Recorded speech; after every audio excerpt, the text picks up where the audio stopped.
remember the last time I stepped into my childhood home, the walls echoing with laughter, the scent of my mother's cooking wafting through the air like a warm embrace. But that memory is just a ghost now, a fleeting mirage. The laughter turned to jeers the moment I shared my obsession with vermin, with the whispered secrets of rats and their uncanny intelligence. To them, it was a delusion, a disgrace, a path to madness. Rodent behaviorism? You're throwing your life away! My father bellowed, his voice thick with disdain. My mother's eyes glistened with tears, not of sadness, but of embarrassment. My siblings joined in the chorus, their laughter sharp, slicing through the fragile fabric of my dreams. You'll end up talking to the rats. Next, you'll be one of them. The words burrowed into my mind, gnawing at me. I left that night, not just from my home, but from the very concept of family. I became a ghost, wandering the underbelly of the city, where shadows danced under flickering streetlights and the air was thick with secrets. I immersed myself in studying feral vermin, mapping their communication patterns, their eerie collective intelligence. They weren't just pests, they were conduits to an ancient world that whispered truths long forgotten. Years passed. An endless cycle of ridicule turned into relentless obsession. I was fired from the city pest control unit for daring to present my findings, for revealing a rat colony acting with a chilling human-like organization. You'll lose your mind, my father's voice echoed in my ears. But the truth is, I found something far worse than madness lurking beneath the surface.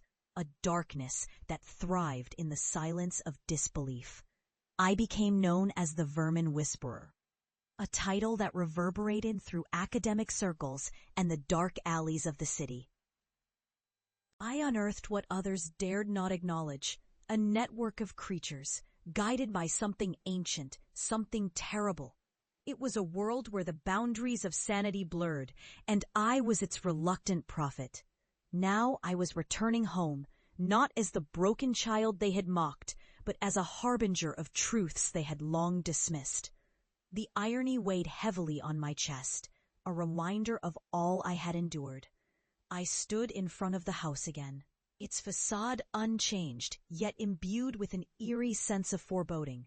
The familiar creak of the door sent a shiver down my spine, as if the house itself recoiled at my presence.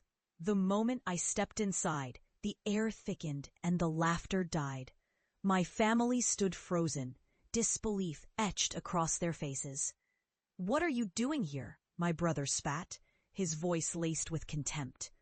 My heart raced, memories flooding back. But I was no longer the scared kid with dreams of acceptance. I was armed with knowledge they could not fathom.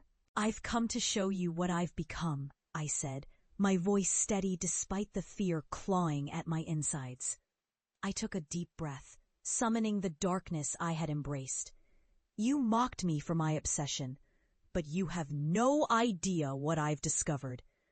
I pulled out a small vial from my pocket, its contents shimmering with an otherworldly glow. "This is a signal, a way to communicate with the vermin beneath this city. It's time you faced the truth." Their laughter turned to uneasy murmurs, confusion flickering in their eyes. But I pressed on. "You think they're just pests? They're conduits to something ancient, something that watches, waits, and feeds on those who deny its existence." I uncorked the vial, releasing a faint sound that echoed into the silence. The room quaked, as if the very foundation of our lives was disturbed. Moments later, the walls began to tremble, and a chorus of scratching erupted from the depths of the house, an ominous symphony of chaos that sent chills down my spine. My family's faces turned pale, the color draining from their skin as shadows began to dance along the walls. "What have you done?"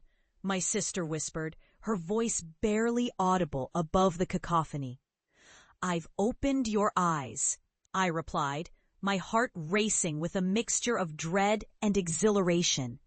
You wanted proof? You'll witness their power firsthand.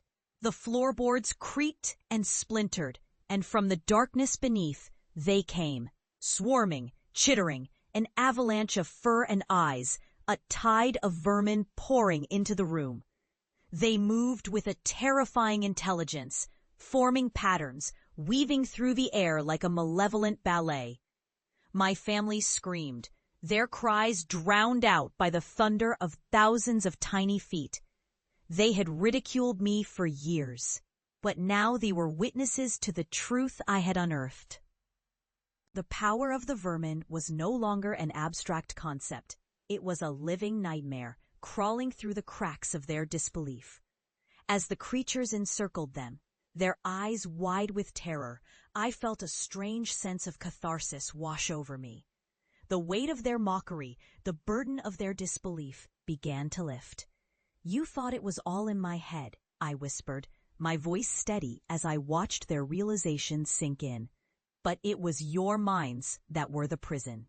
In that moment, I understood the cost of their ridicule, the cost of ignorance.